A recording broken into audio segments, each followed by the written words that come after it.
terminal. Let us begin our session with a few prayers. Nama Om Vishnupadaya Krishna Preshthaya Bhutale Srimate Bhakti Vedanta Swamin Nitinamine Namaste Saraswate Deve Gauravani Pracharine Nirvishesha Shunyavadi Paschatya Deshatarine Jaya Shri Krishna Chaitanya Prabhu Nityananda Shri Advaita Gadadhara Srivasadi Gaura Bhakta Vrinda Hare Krishna Krishna Krishna Hare Hare Hare Rama Rama Rama Hare Hare. Welcome all of you once again for the 7th session of the book reading series. We are reading from Srila Prabhupada's book, Elevation to Krishna Consciousness, from the past 6 weeks. And today is the 7th session. And today's topic is the subtle terminal, the sublime terminal, rather, the sublime terminal. Yes. Okay, so the format of this session will be we will be reading, we will take turns and we will read the content from this particular book, and we shall discuss important points, and towards the end there is an exciting quiz, live quiz as well. So without much delay, let's begin our session. So who would like to volunteer to read the first part? We dedicate this session to our beloved spiritual master, Srila Prabhupada. So who would like to volunteer for the first part of reading? Prabhuji, I could do it. Yes, Ishan. Please read. A fish. Hare Krishna. Yeah, can you hear me? Ashish, please read. Yes, please read. Yeah. A fish that is taken out of the water cannot be happy by any arrangement on land. He must be supplied with water. In the same way, the minute Satchit Ananda, living entity, cannot be really happy through any amount of planning conceived by his illusioned brain in this material universe. He must therefore be given a different type of happiness, which is spiritual in essence. Our ambition should be aimed at enjoying spiritual bliss and not this temporary happiness. Yes, thank you. So, the fish out of water is a well-known analogy given by Srila Prabhupada. So, in this analogy, as you can see in the picture, the fish, if it is taken out of the water, and even if it is supplied with all varieties of things for enjoyment, like money, some medicine, some magazines, some playthings, some soft drinks, some burgers, whatever it will never be happy outside water. In the same way, we are spirit soul, and we are Satchidananda, eternal, full of knowledge and blissful. That is our original position.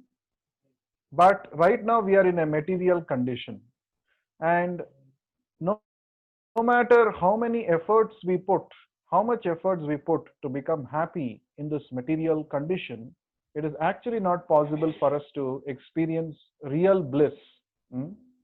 So therefore, we have to endeavor to come back to our original spiritual position. That is possible through the process of Krishna consciousness.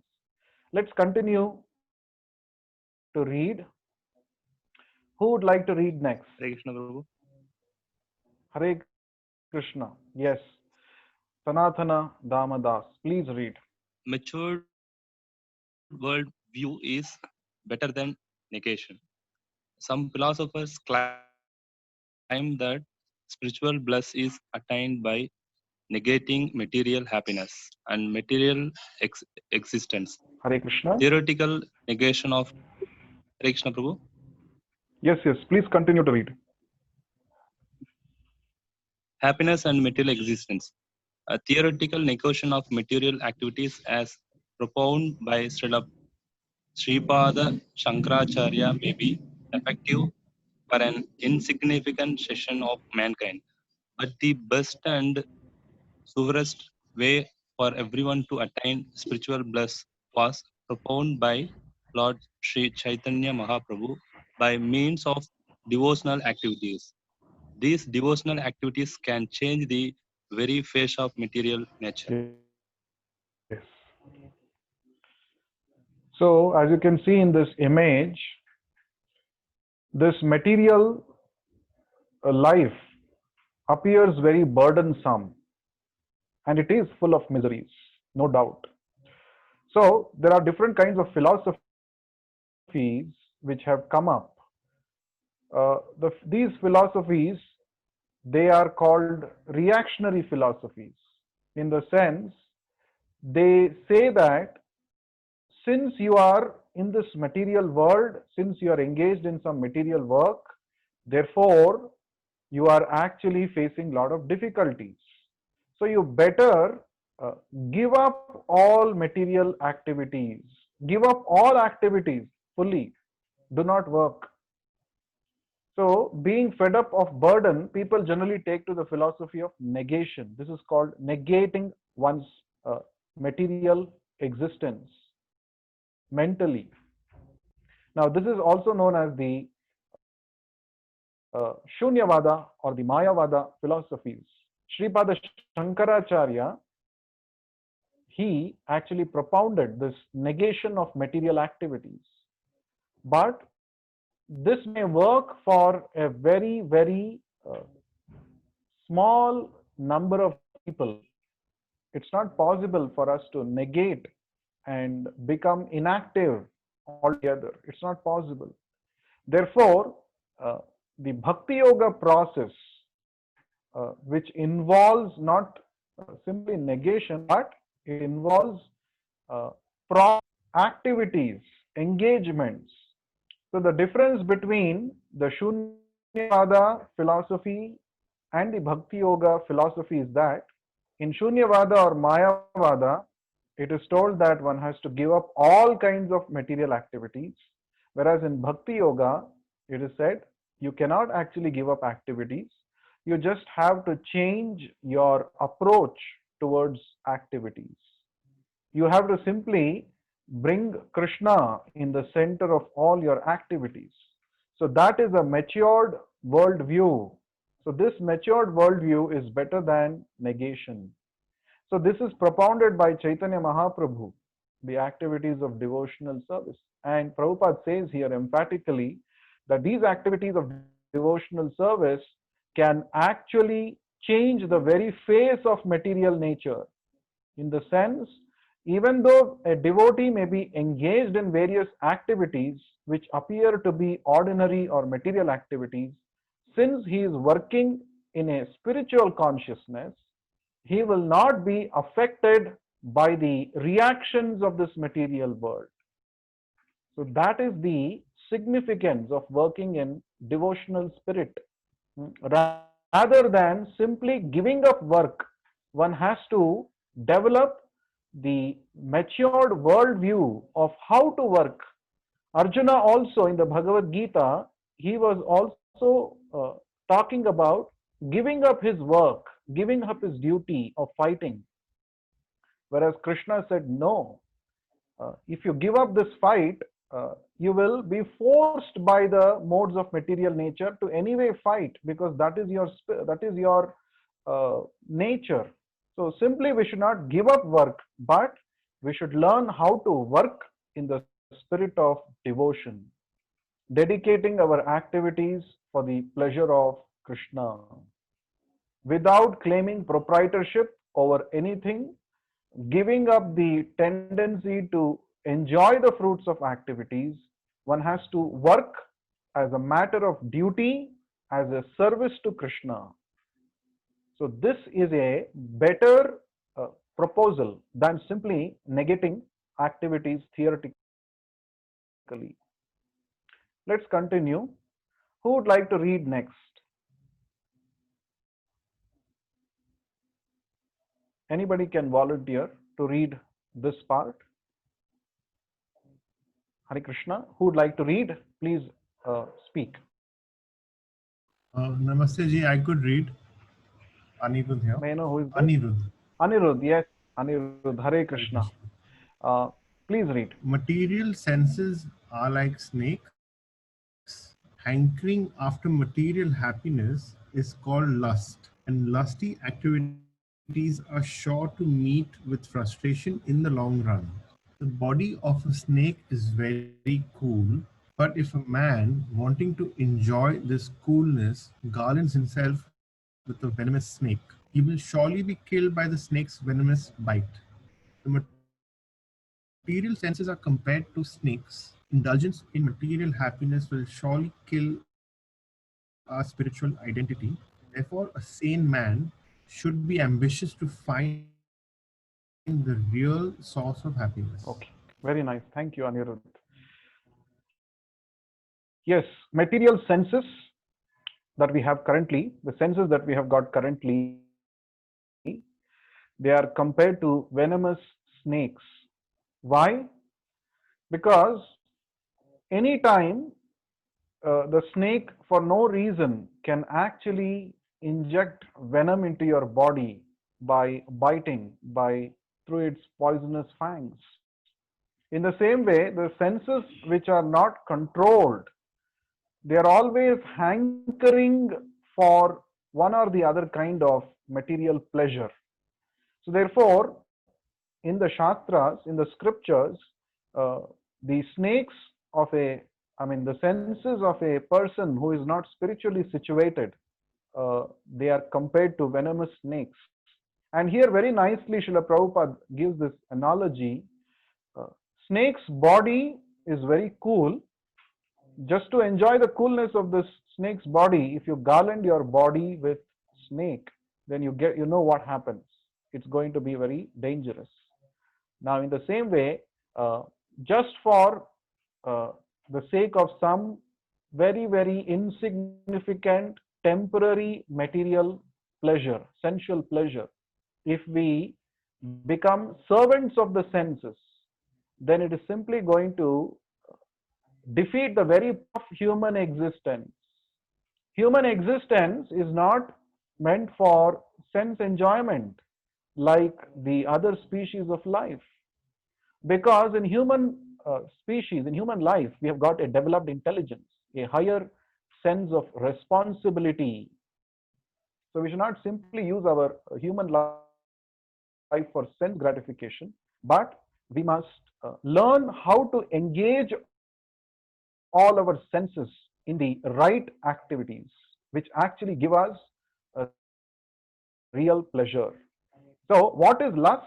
Lust means hankering after material happiness. And when we chase after these lusty desires, at the end, we will be surely going to meet with frustration. What is the proof for this? Yes, well, the proof is right in front of our eyes. The modern material civilization, which is fully geared up to maximize sense pleasure. Every opportunity is used to maximize sense pleasure that we see in our daily lives. Everybody, practically everything. If you see, even if you see the different commercial ads which come up in the TV or in the newsprint, you see that every company tries to allure its customers through attractive advertisements. And you will see in almost all the advertisements, there is a trap. There is a trap which maybe knowingly or unknowingly we fall into, isn't it? So, for example, somebody says, okay, buy this fairness cream If you buy this fairness cream, then you will become very attractive and beautiful, and the opposite gender will be very attracted to you. So people become victims of such fool plays, and people even buy them thinking that by simply using this fairness cream, I will actually enhance my beauty, but that's not the reality, isn't it? So it is a trap. So an intelligent person, Lord Krishna says in the Bhagavad Gita, Ehi samsparsha ja bhoga dukkha yonaya evate adyanta vanta kaunteya nateshu ramate buddha.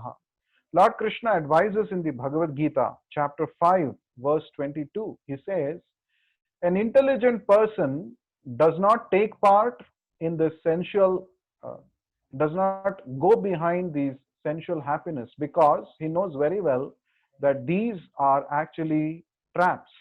These are actually sources of miseries. And this kind of sensual pleasures has a beginning and it has an end. But the soul's hankering is for eternal pleasure. So no amount of material sense pleasure can actually satisfy the soul. This we have to understand. Then only we become wise. So we have to stop running behind these sensual pleasures. Instead, we should try to seek the real pleasure. So real pleasure is possible when we engage all our senses in devotional service of Lord Krishna.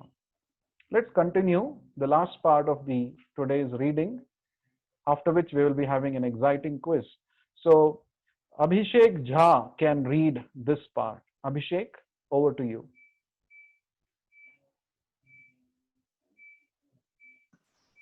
Do we have Abhishek with us? Yes, Abhishek. Okay, so there seems to be some connectivity issue. Anybody would like to read? Who would like to read? Please raise your hand.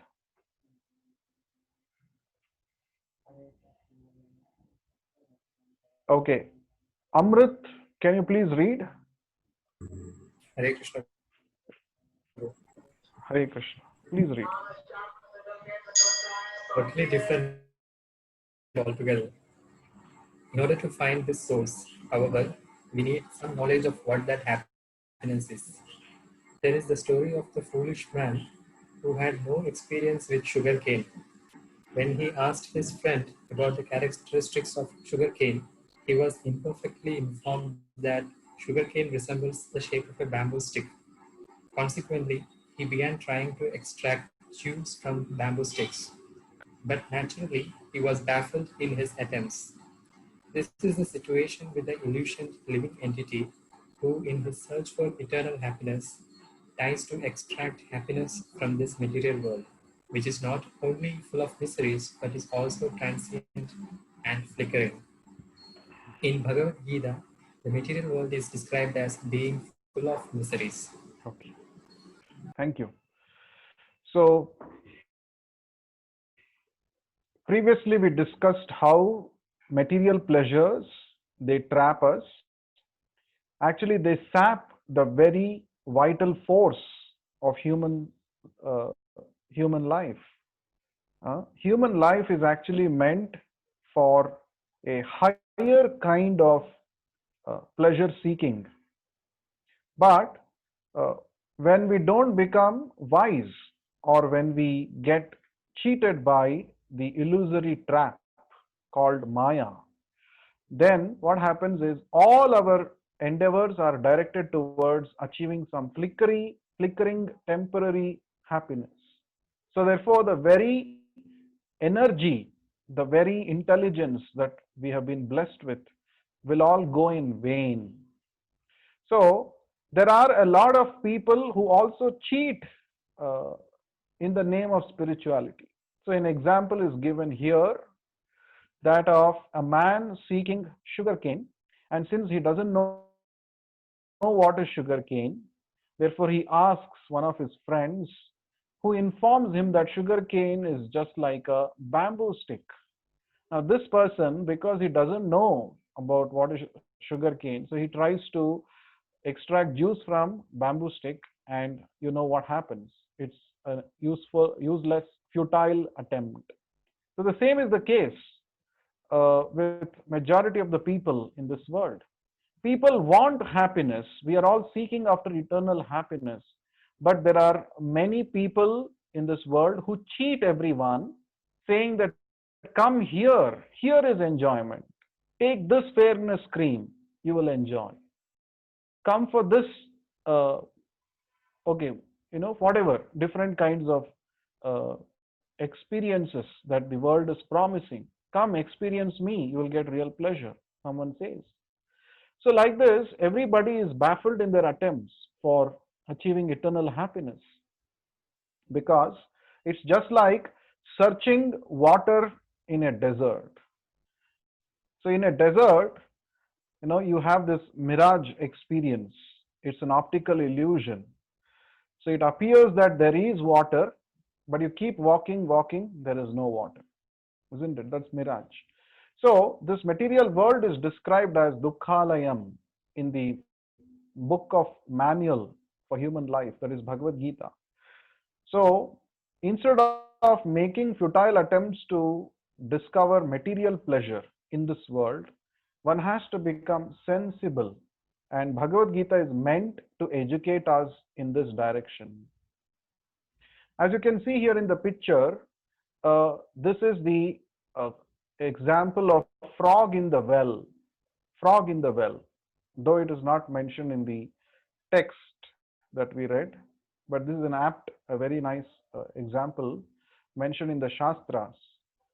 It is called uh, Kupa Manduka Nyaya. Kupa means well, Manduka means frog. Let's say there is a frog who has never gone out of his well throughout his life. He has only experienced what is the well. Let's say there is another frog which comes from a faraway distance, say from Atlantic Ocean. This frog happens to come into this well. Now the newly arrived frog may start telling that, see, I have come from Atlantic Ocean. Then the first frog, which was originally there in that well, will start estimating Atlantic Ocean in terms of its limited understanding of the well only. Because for it, the whole world is well only. It has experienced only well. So it starts saying, oh, is your Atlantic Ocean 5 times bigger than my well? Oh, come on, it may be 10 times bigger than the well, maximum, not more than that. So this is the business of speculation. So when we try to understand the Vedic knowledge, especially the Bhagavad Gita, we should not have such a speculative approach.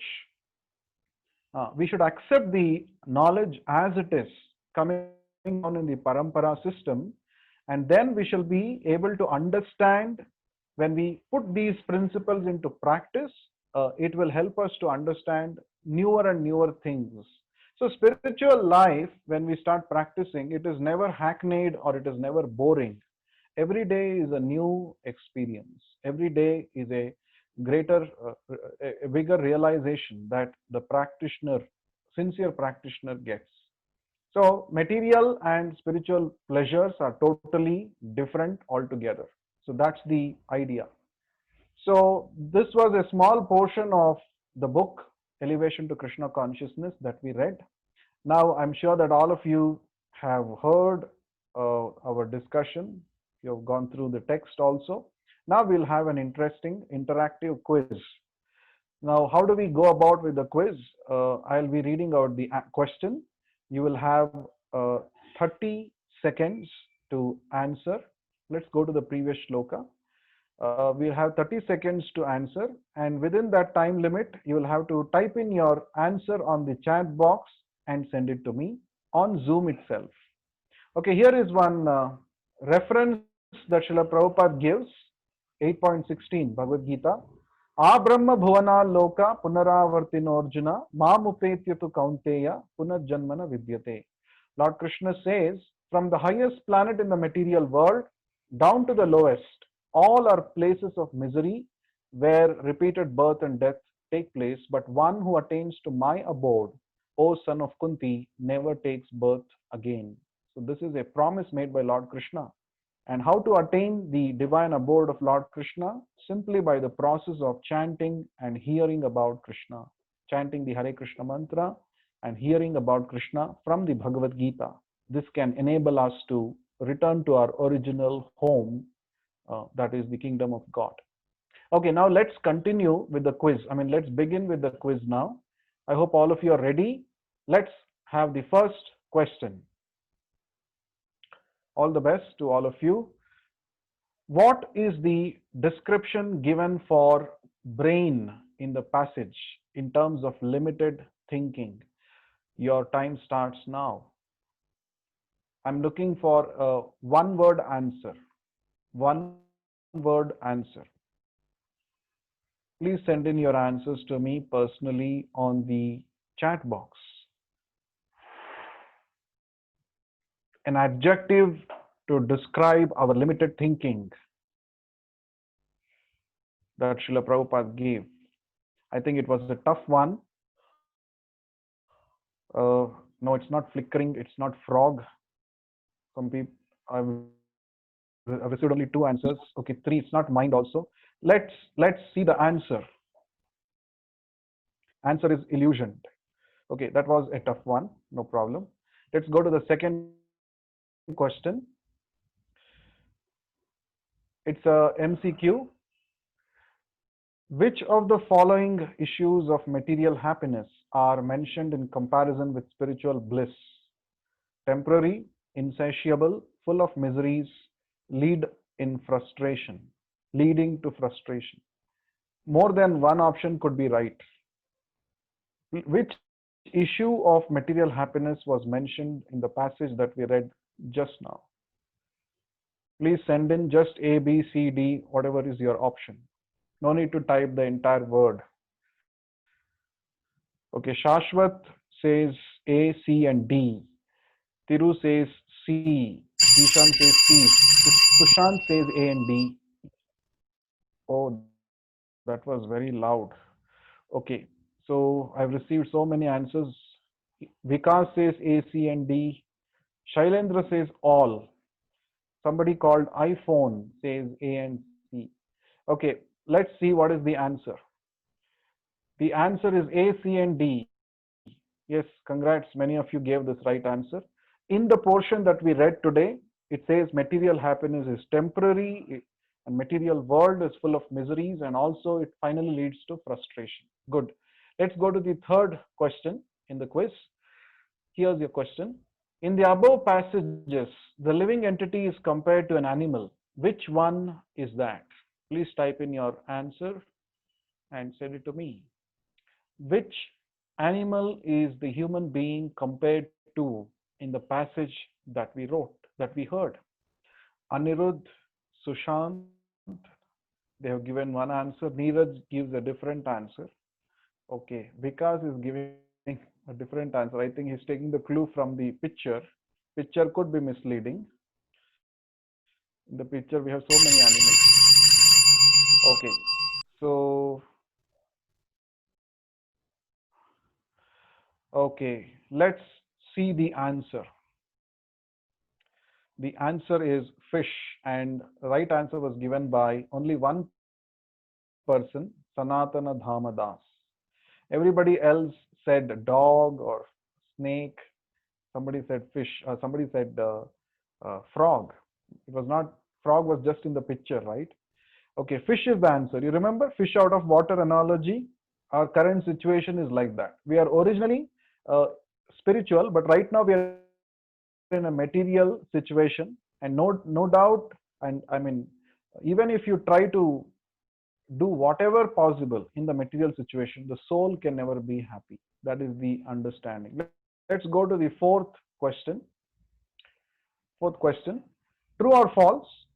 Spiritual bliss can be easily attained by negating material happiness and material existence. Your time starts now. So Neeraj has given the right answer. True or false? Satyananda has given the wrong answer.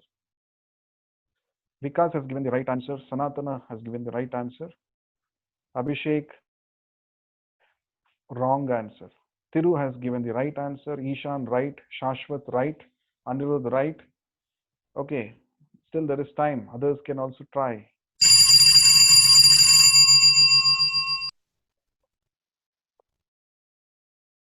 Ashish has given the wrong answer. The right answer is false.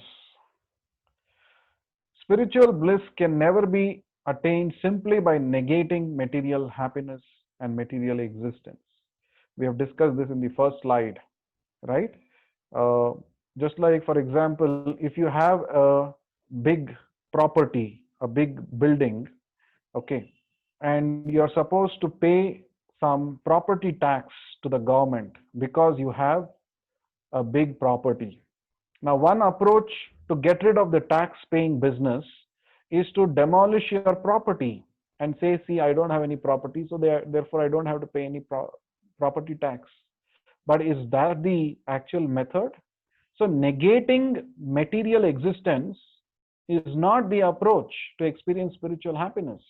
Spiritual happiness can be experienced by engaging in spiritual activities, not negating material existence. Okay, let's go to the fifth question. Question number 5. Reason out. Why is the process to attain spiritual bliss propounded by Lord Chaitanya Mahaprabhu best and surest? Your time starts now. Why is the process to attain spiritual bliss that is propounded by Sri Chaitanya Mahaprabhu best and surest as against the process of negation of material existence? You can answer in a few words.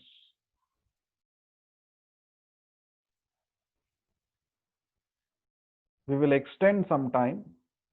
Okay, Shashwat says it is tried and tested. Ishan says spiritual word would be eternal, not temporary. Sanatana says it's simple process for this Kali Yuga. Okay, some more answers. Let's hear from everybody.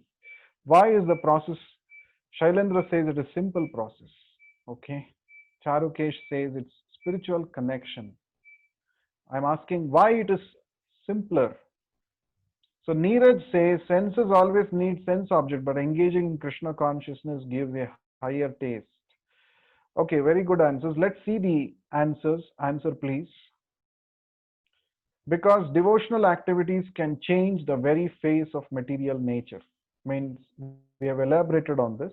By engaging in devotional activities with a sense of in a mood of service, all our activities, whatever activities we are doing, we don't have to give up. That is what Chaitanya Mahaprabhu said, right? You don't have to give up any activity. Just that we have to make we have to act for the pleasure of Krishna. That is work in Krishna consciousness. So that will not lead to material bondage. That is the right answer. Okay, the next question, question number 6. Question number 6. Which of the following analogies is not mentioned in the above passages? Not mentioned. Frog in a well, fish out of the water, snake garlanded by fool, sugarcane mistaken for bamboo. Anirudh has given quick right answer. Satyananda right answer. Shashwat correct answer. Sanatana correct answer. Sushant correct answer. Ishan, I'm afraid Thiru and Ishan and Shailendra, all three of you not given the right answer. Vikas, not a right answer. Ashish, not the right answer. Abhishek also not the right answer. Not mentioned in the passage that we read is option A. Option A, frog in a well. That's not mentioned in the passage, but it was only in the picture. The other three, you remember, fish out of water, we discussed. Snake garlanded by fool, we discussed. Sugarcane mistaken for bamboo, yes, that was also there. So wonderful analogies given by Srila Prabhupada to make us understand and get a deeper perspective on these topics. Okay, next, 7th question. This is the penultimate question, the 7th one. In which Vedic literature is it described that material world is full of misery? Your time starts now. In which Vedic literature is it described that material world is full of misery? So Sanatana and Neeraj have given the right answer. Satyananda, right answer. Others, please try. Very easy it is. Vikas, right answer. Anirudh, I'm afraid that's not the answer. Shailendra also, that's not the answer. We just read it towards the end, to the fag end of the passage. Shashwat, right answer. Charukesh and Ishan also have given the right answer. Ashish, right answer. Shailendra has now changed his answer and it is correct. Okay, so let's see the answer. The answer is Bhagavad Gita. Bhagavad Gita is the right answer. Now the last question for the day. Here's the last question. Arrange in right sequence. Punar Janmana Vidyate, Punar Avartinorjana, Abrahma Bhuvana Loka, Mam Upetyatu Kaunteya. There are 4 options. 1, 2, 3, 4, 3, 2, 4, 1, 3, 2, 1, 4, 2, 3, 1, 4. Please type in your answer A, B, C, or D and send it to me. This is the shloka that we saw at the end. Okay, Neeraj has given, I won't tell whether it's right or wrong. Let there be some suspense. Okay, Sushant, Sanatana, okay.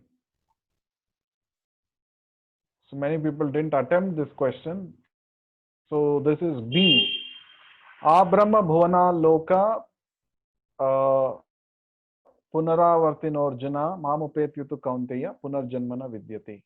That means from the highest planet, that is the Brahma Loka, till the lowest planet, Krishna says everywhere is a place of miseries where the repeated birth and death happens. But when one comes to me, one does not have to again take birth in this material world.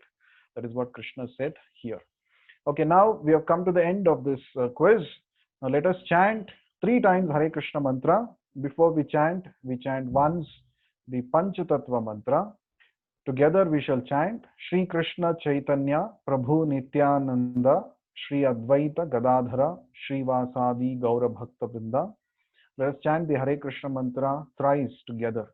Hare Krishna, Krishna Krishna, Hare Hare, Hare Rama, Rama Rama, Hare Hare. Hare Krishna, Krishna Krishna, Hare Hare, Hare Rama, Rama Rama, Hare Hare. Hare Krishna, Krishna Krishna, Hare Hare, Hare Rama, Rama Rama, Hare Hare. So all of you, please do chant Hare Krishna mantra every day, at least 108 times. That is 1 mala. Please don't miss that on a daily basis. Now, please give your valuable feedback in this particular link, bit.ly/TD capital F feedback. So please don't forget, give your valuable feedback in this link. So thank you all for being part of today's reading session. It was great having all of you. And I hope all of you had a spiritually enlightening experience being part of this session. If you have any queries, any questions, please feel free to contact me personally. Thank you very much. Hare Krishna. Hare Krishna. Hare Krishna, Prabhu. Hare Krishna.